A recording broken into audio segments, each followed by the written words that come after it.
Welcome, everybody, to Hope for Our Times. And listen, I have a very special guest. She has been such a blessing to me for a long time. And I know to most of you out there, you already know her. She doesn't need an introduction, but I'm going to give her one anyways. Jan Markell is joining me today. She's a founder and a renowned host of Understanding the Times, began her ministry in the Messianic movement and established Olive Tree Ministries in 1982. Her weekly program is broadcast on over 1,000 stations across the U.S. and is also accessible from her ministry's website, olivetreeviews.org. Jan, thank you for joining me. Tom, thank you for having me. This is outstanding. I know you're super busy, and to be able to take time out with me, I mean, what a blessing for me. You have a new book that was just released. I want to ask you about that. You have an article that I picked up. It's been everywhere now, and I want to get into that because that article, Jan, what is it? God's Intervention and the Sprint Towards the Antichrist, Top 10 Bible Prophecy Stories of 2024. I mean, that's a lot. Yeah. And well, I mean, I just see the world cheering for the Antichrist. I mean, I think that's kind of obvious. I mean, I think the biggest tip-off, Tom, was Kamala Harris when somebody in the audience cried, Jesus is Lord, Christ is King. And then, I mean, there was a meltdown. Really? Is that so offensive? Here at the end of 2024, we can't say Jesus is Lord without really being mocked and scoffed. Well, why are we surprised? But anyway, that was a terrible, terrible offense. And I just was reminded that, the world's not cheering for Jesus Christ. They're cheering for the Antichrist. Oh, absolutely. As you look at everything that's going on, can I ask you this? The Kamala Harris, that whole thing, I mean, Jesus doesn't belong here. I mean, I'm going, well, yeah. And neither do you, but that's another story. But let me ask you this. What do you think was the most surprising or impactful story for you this year? And how does it fit into the larger biblical narrative of end times? Well, I think the rush to the one world system, just where is that going?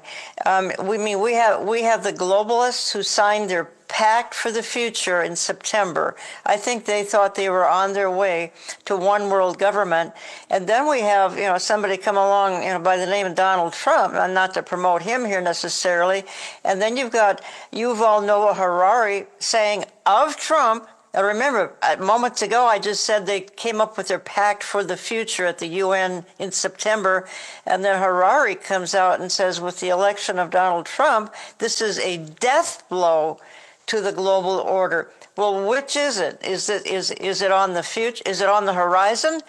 This pact for the future, one world government, or did Donald Trump? Tom, that nothing stops the rush to Revelation 13. Nothing. Donald Trump doesn't stop it. Nothing stops God's plan of the ages. But I think you've got some globalists who are shaking their head. Oh, I would think they are. And absolutely, I can't imagine any of them just laid down their weapons of whatever they use for their global kingdom and said, well, it's all over. Let's just go home. There's no way that they would do that. No, but I think that's a stunning story that came out of this current year, 2024. I think many think there's a death blow now to the globalist agenda, but don't be fooled, folks. It's racing towards the finish line. There's no way that they've held that death blow. It is definitely racing towards the finish line. With this, let me ask you a few questions based on your article. In it, you commented on Kamala Harris. That was the first point. When you come to the second one, announcing the Antichrist, the soon arrival of Antichrist was pre-announced at the Summer Olympics. He even rode on his predicted white horse. How do I know? Because of the debauchery of the entire event. God, Jesus, and Christians were denigrated. Jesus was portrayed by an obese homosexual at the Last Supper. Around the world, Christians rightfully changed the channel, but the globalists were bold to stage this event. So your first point was cheering for the Antichrist, Kamala Harris. Second one, announcing the Antichrist. It's like being proclaimed to the world. We have a new leader for you. Well, he even rode on the white horse, and that was the opening ceremony of the Olympics. I've never seen anything, and I mean, I didn't watch it live, and I think most Christians turned the channel. But watching the images post event, I'm left without words with what I saw, in particular that opening ceremony. Not to forget to mention the Last Supper and the mocking of Jesus Christ in that Last Supper parody. But my point is, I think they opened this Olympic ceremony, the rider on the white horse. I think in their minds that was announcing their man with a plan, their Mr. Fix-It. They were announcing the arrival. Now, obviously, we don't know who he is. Maybe he's hiding somewhere, but I just believe he's waiting in the wings right now. And I think that they were cheering for him during the Olympics. And I think that's why that Olympics was such a debacle, an embarrassing debacle. And then they went on to mock everything you and I believe in. Oh, yeah, it was absolutely awful. Okay, your new book, When Jesus Returns, Living in the Expectation of the End Times, just came out. I have my own copy. I'm excited about that. Thank you. And in your book, you mentioned the increase of global unrest and societal events. How can understanding Bible prophecy help us navigate these turbulent times? Well, the pathway for what the things to come, it's all outlined in the Bible. Tom, I don't know how the unbeliever copes with the things that are going on. You and I know that everything we see is setting things up for, the final. And you and I even know how it's going to play out. We don't know the intricate details. We don't know the name of the Antichrist, etc. But we know the general pattern. You've got the unbelieving world scratching their heads saying, what on earth is going on? And isn't it a privilege that you and I and many of your listeners, we have the privilege of knowing exactly what's going on. The one world system is being set up. My goodness, America is diminishing in priority, certainly in the last 4 years. But look at the terrible price the world has paid for. Look at Ukraine. Look at the carnage going on in Ukraine. It's a country pushed back to the Stone Age practically because America didn't stand up to Russia and say, enough, you're not getting away with this. So I think that's a heartbreaking story. Oh, just look at everything, and God tells us the end from the beginning, Isaiah chapter 46, and it's what inspired you to start your ministry, olivetreeviews.org. If people want your book, they can get it from olivetreeviews.org. Mm-hmm. Great. Just go there. Everybody, you can see the link on there. I encourage you to. And also, make sure you sign up for Jan's newsletter. If you haven't yet, we have one, but Jan has one too. I say sign up for both of them. But make sure you do. You are going to be absolutely super blessed. Jan, you just mentioned that, the world, the unsaved world is looking and going, what in the world is going on? We have answered. Your book deals with that to help people navigate and help them to understand how to even talk to others about it. But in that, your fourth point in your newsletter, your article was, Americans said enough is enough. And it wasn't, it wasn't so much Christians that raised up and said enough is enough. It is people who just realize, hey, this is crazy stuff. You wrote this. Americans watched grandmothers be threatened and jailed.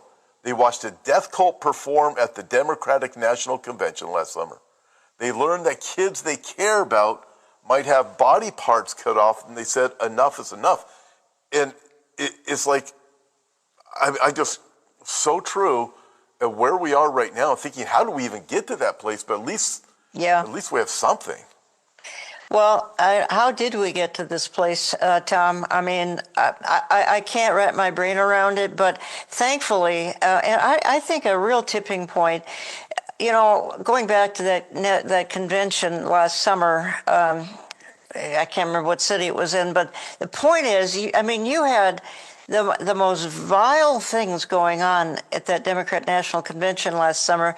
You had people walking around as a birth control device or something. I mean, it was unbelievable. You had abortion services in the parking lot of that convention. And I think some people just said, wait a minute, this is a bridge too far. And they just said enough is enough, and look, it turned the country red again. Not Minnesota, unfortunately, but even your state, California. Some interesting things politically happened there, where I think people said enough to this blatant, ardent liberalism, and let's embrace some more conservative values. It doesn't matter who they voted for. The point is the mindset changed. The mindset did change, and hopefully things will progress rapidly forward, and hopefully Christians, genuine believers, will take advantage of the window we have to share exactly. To share the gospel. It's a window, exactly right, and we need to be seizing the moment, right? You also wrote about this in that same point. Proper warnings have been given about human political saviors, but who can blame the people when we say enough? We look, you go, wait a minute, we still have to, I think Deuteronomy chapter 1 says, appoint the men, choose the men who are going to serve over you. Yeah. It's that understanding, but it doesn't mean that we think this person is the savior. Of course to not. me, it's kind of absurd. Yeah, and I think that's what we get accused of all the time, and that's not what we're saying. I mean, I think, Tom, you and I know that things in this world and even in this country are winding down. I mean, my head spins with all the things that are kind of apocalyptic. So we're not glorifying any presidential candidate, but this last election was something else because the contrast was really quite stark. Now, I know we've even got Christian leaders saying that's not true, and I mean, they're even saying they're not going to vote, and shame on them. That's all I can say. Shame on them for not taking part in the process that's even outlined in the Bible. Yeah, I look at dynamics. So I have a couple more questions for you, and then I want to shift over to Israel and what's happening to the Jews. Your fifth point in your article, America was spared the assassination of a presidential candidate by less than a centimeter, but hateful leftists won't politely fade away or go quietly into the night. Many saw the jaw-dropping event on live TV, gave the whole meaning of the predicted perilous times. God's hand of protection was the biggest takeaway. There's actually people who try to say that was staged. I mean, that's as ridiculous as a statement as you could make on that one. That's lunacy. I'm sorry. No, I've never seen anything quite like that, Tom. And I was watching it live, and I saw the whole thing play out. And the consequences that could have happened are staggering. And we could have had a country thrown into complete chaos, and maybe even anarchy. And God spared us from that, thank God. Yeah, I look at that, and it's a reminder God is sovereign. Yes. And like you said in the very beginning of our program today, listen, the prophetic clock is moving forward. There's nothing that's happening that's causing God to not move his prophetic clock forward. Yeah. While you're talking about that with Revelation chapter 13, this global system will be here. The mark of the beast will be here. I think of the words of Daniel chapter 9, verse 24, where God says, 70 weeks are determined. It is settled, Daniel. It will happen. Yes, yes. And then he says, for your people, for the holy city, it's settled. God has a time frame. He gives us all of his word so we can understand the days we live in. I mean, that's the name of your ministry. It's being able to understand these things. Yeah, well, my hope, Tom, is that in the new year, the remnant, and you know what I mean by the remnant, and we're a small community, but that it will grow substantially here in the new year. And people will grow in faith, they'll grow in their interest of wanting to understand the times, contend for the faith, and be watchmen on the wall. My concern is that the remnant is growing smaller, but because the church is silent. I mean, it's hard to grow anything when the pulpits aren't talking, some of them anyway, aren't talking about things that really matter. Well, it seems like the majority of them aren't. Majority are not. I'm curious, Jan, we're going to shift our attention to Israel here. But just with what you just mentioned, the church has become more and more divided over the last 5 years. We can see it. And with that, as we watch the latest events from the election and what's happened to Israel since October 7, 2023, all the way to today, I reflect back on the Holocaust, the days of the Nazi, when churches were, this is what from the biographies I read, basically what the majority of churches said is, we're just going to sing and we're going to worship Jesus. We're not going to be involved in those things. It's like the exact same thing is happening. And how many of these pastors have said, oh no, I would never be like the Nazis, but you look, I mean, listen, I'm not saying it is the Holocaust right now, but this is this pattern. Do you see that same pattern? Yeah. Something happened on October the 7th, and something, I hate to use the word demonic, but it's demonic-like anyway. The churches were silent after October 7th. They might have said one sentence about what happened. Like, obviously, there are exceptions, and some churches are very, very great, but by and large, they were quiet. And this was a bridge too far for a lot of people attending those churches, and they had to move on because the church was taking a stand by its silence. And they were basically saying, we don't really care. And just as you referred, Tom, the churches in Nazi Germany, and I just saw Bonhoeffer, a great movie, but they chose to sing a little bit louder and drown out the cries of the Jews going by in the trains behind the building. And in their own way, the churches today are singing a little bit louder, and they're ignoring what's going on the ground here, and that began in modern time, in our generation, October the 7th of last year. Nothing will ever be the same after that date. Something was speeded up on October the 7th. I can't fully explain it, but Israel is now not just in the center of the storm, it's in the bullseye of the storm. It is indeed. When I think of the words in Revelation chapter 19, verse 10, the testimony of Jesus is the spirit of prophecy, or this just speaks volumes to the ministry that you have, because we hear churches say, I just need more Jesus. I don't need prophecy. Yes. Well, according to the Bible, if you want more Jesus, you have to have more prophecy. If the testimony of Jesus is the spirit of prophecy. And again, I want to thank you. I know we still have a few more minutes, but I just want to thank you for being such an encouragement and such a blessing and blazing the trail for so many years now, just doing this and giving people like me inspiration to press forward. Well, thank you. I mean, our community, as I said, is small, but we rely on pastors like you. We really do. Number 6 on your article, twice we watched Israel attacked with a massive Iranian bombardment, and twice we watched the miracle of Iron Dome. I totally agree. Yeah, look at that, and David Sling and the arrow systems. Truly amazing. Well, what we really saw was he who keeps Israel neither slumbers nor sleeps. We can give all the credit we want to the Iron Dome, and it's amazing. It's a miracle. But who gave, I think America created it for Israel, but who gave the scientists the idea to create it? God did, because he who keeps Israel, Psalm 121, neither slumbers nor sleeps. I don't know if there's any takeaway from our short time today. I hope that's what it would be. But then at the same time, he who keeps the believer neither slumbers nor sleeps, and that's a huge takeaway. There are people going through tough times right now as they're viewing this. Yep, indeed they are, and God is the one who keeps us. In fact, now you mentioned, Jan, I just want to encourage everybody, if you're going through a difficult thing right now, remember, God is on the throne. Yeah. God will be glorified in you.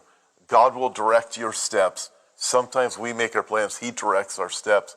But God will minister to you. He will give you his peace. I was listening to a worship song from years ago on the way here this morning. He is our peace. Old Maranatha worship song. Yes. And he is. And no matter what it is, listen, our citizenship is in heaven. It's not of this world. Be encouraged. I want, as I look at what's going on with Israel, well, speaking of the Iranian bombardment, he never sleeps or slumbers who keeps Israel. I mean, you look back and you say, you have the brilliance of Iron Dome, David Sling, Arrow System, the pagers, the walkie-talkies, things they are doing right now. But again, I think back to the Old Testament. God says, I've given you a mouth to speak. I've taught you how to do these different things. God is the one who's sovereign. because he was bringing up his people through the Jews, which takes me to number 7. It has, in your newsletter, it has become cool, fashionable, and even acceptable to hate Jews worldwide. Well, I wasn't prepared for the outpouring of anti-Semitism that we've been seeing, and I, since October the 7th. I mean, shouldn't that be a rallying cry to stand by Israel? Sadly, it became a rallying cry to support Hamas. Who cheers for Hamas? The whole world cheers for Hamas. That's what we saw after October 7th of 2023, cheering for Hamas. I call it having sympathy for the devil. That's not a Rolling Stones song I'm referring to. I'm referring to right now.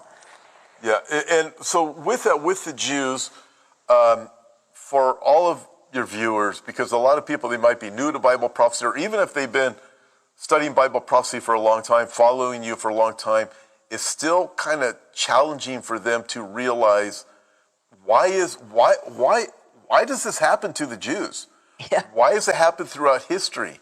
What's the significance of it with Bible prophecy? What would you say to them? Well, it's a very ominous thing to become a chosen people. I mean, there are consequences when you're a chosen people.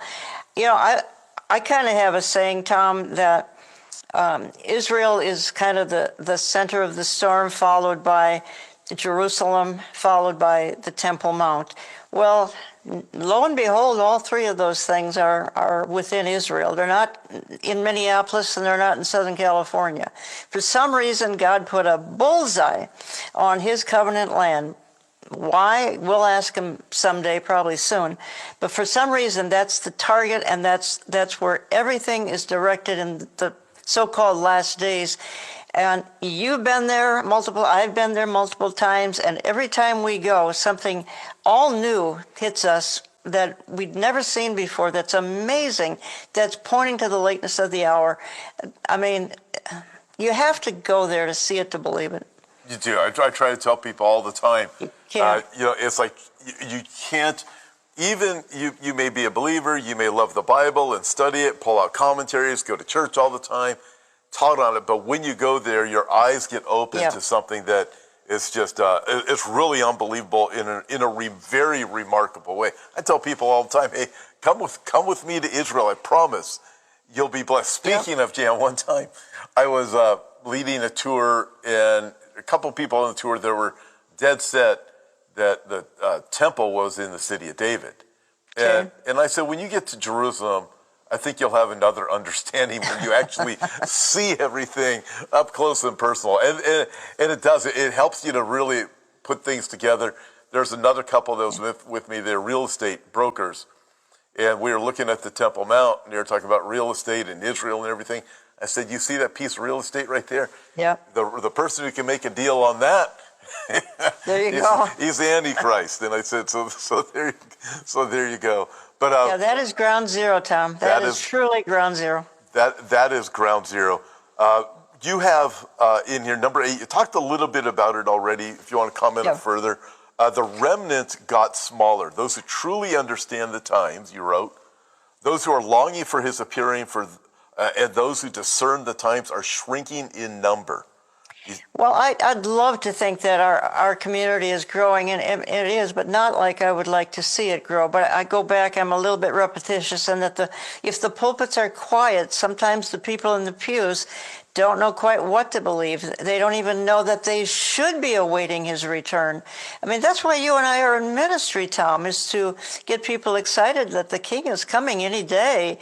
But when you've got the silent pulpit, then that's problematic, because then the people don't get excited like they should. No. Jan, do you find it more challenging or more pressure against you as you continue to press forward with Bible prophecy? More resistance, I guess I might say. Yeah, I think so. And I hear from pastors, and some are very supportive, and others, part of the problem is theology, if I can be blunt. I mean, we've got so many theologies that, they're off base. Most of the church believes in what's known as amillennialism, that we're in the millennium right now. Really? Who knew? I didn't see a lion and a lamb lying together, but that's what they believe. Most believe replacement theology. The church is Israel. Some believe in preterism, that all that we're talking about took place in 70 AD. So we are in a battle with theology every minute of every day, and that's coming from the church and the seminaries. Seminaries and churches are leading people astray, and that's why I believe our community is growing smaller, not larger. I do. I agree. I'm hoping that some pastors will open up their doors a little bit more to these things, but I'm definitely experiencing that same thing. Number 9, you wrote, the world has sympathy for the devil. You alluded to this a little bit already. As you said, Hamas is cheered and celebrated. Well, do people even remember the hostages? The hostages have disappeared from sight. There's still dozens of them in the tunnels underneath Gaza. And that's no accident. I think by our American media and our current presidential administration, because they wouldn't even bring up the American hostages that were there. I think they didn't want it to be. I mean, we look at the dynamics of the world seems to have sympathy for the devil. Going back to your earlier point about the Olympics, and you're going, what in the world? Everything that comes out of Hollywood, just all these things, they're all going one direction. Well, he's the prince and power of the air. There's no question about that. And that doesn't mean we shouldn't try to come against all of this with what we're doing, Tom. But it just would help if we had a little more cooperation. Again, go back to seminaries and the pulpits. If they're going to be quiet, the people are confused, and the people don't know up from down. Number 10 is creation keeps groaning more than ever. And you reference Romans chapter 8, verse 22, suggests that this will happen with more intensity as we get closer to Christ's return. What are your thoughts on this? Yeah, well, Romans 8:22, and there it just simply says that creation, in other words, the terrible hurricanes and all the so-called natural disasters, that they're going to increase the closer we get to the rapture. My goodness, we have to be at the door of the rapture if that is the case. How do you look at the southeast part of America, and that's one segment, it's all over the world where that's going on, and not realize that indeed creation is groaning as Romans 8, but I believe that's a herald of his return, and I believe that's what the Bible says. I'm going to believe it. As we get nearer to Christ's return, some of these things will accelerate. Jen, as we began the program today, talked about, again, I know we talked about a couple times, but God's timing, everything is going to happen according to God's timing. Does it seem to you that a lot of people are just like, oh, we got more time now. We don't really, okay, I'm not worried about Jesus coming back right now. We got more time. We've just been bought some time. Do you sense that? Yeah, and maybe that's the downside of the election, is that I think a lot of people are relaxing again and thinking, well, we don't have a lot we've got a more conservative administration and they're going to stand up on the world stage, but that's a false assurance, because I don't believe that's what God wants us to have in mind. He wants us to be looking up and expecting him at any minute. I am awaiting his return. I don't care who's in Washington. I'm awaiting his return. Amen. Yeah, we look to Jesus Christ. I want to go back to your book here in a second and ask you something on there. But I also want to encourage everybody, again, subscribe to Jan's newsletters. You are going to be absolutely blessed. Make sure you go there. Thank you, Tom. You can see the links. You can see how to connect with her. If you don't already, I know many of you already do. But Jan is such an inspiration. And Jan, I'm going to throw this out there. So I do I think you know, it's a New Year's Eve prophecy update every year. Yes. I have one coming up this year at Calvary Chapel of the Harbor in Huntington Beach. I'm excited about with Joe Pettick. I think Lee Brainerd's joining me too. Great. Yeah, it's going to be good. But you know what I do? I've been doing this for years. Because you've been I probably shouldn't confess this, but I'm going to. So you publish your newsletter. You've been doing this for years, the top 10 stories, and something to that effect. I've taken those top 10 stories and I've said, hey, these are great. This is such a great format because you're trying to engage the people. But I want you to know, I always give you credit. I always say, Jan Markell has her letter. And then we go for it from there because there's so much that people need to know. And again, God tells us to end from the beginning, Isaiah chapter 46. Why? So we would know. Yeah, well, I loved your update last January 1st. It was tremendous. So I'm looking forward to this year. Yeah, I think it's going to be really good. Okay, when Jesus returns, living in the end times. You have your foreword by Amir Tsarfati. This is just great. Hidden in plain view, the New World Order. Jeff Kinley has a chapter, The Primacy of Jesus Christ in Revelation. Yep. Michelle Bachman, Mark Hitchcock, Our Blessed Hope, The Rapture of the Church. You have Jack Hibbs, Ed Hindson. How'd you get him? The late Ed Hindson. Because all of these folks have spoken at my conference here in the Twin Cities. And Ed was with me in 2013. This is great. Erwin Lutzer, 1 minute after you die. I look at all these different topics that are in here. So this is a warning about things, but it's also a wake-up call, and it's a preparation. It's a great tool to get to somebody who doesn't know the Lord. Just say, hey, here's something you might want to read. Well, I hope so. Everything's very easy to understand. There's nothing deeply theological, but at the same time, theology is hugely important. We've already referenced that. Yep. Okay, Jan, last question. With so much uncertainty and darkness in the world, it seems like, people are just waiting for the next shoe to drop. Yeah, good way of Believers putting and non-believers. How can Christians find hope and peace, and what role do we play, or the believers play in that hope? Well, I hope that we're encouraging one another, Tom. That's Hebrews 10:25, and that's really a commandment.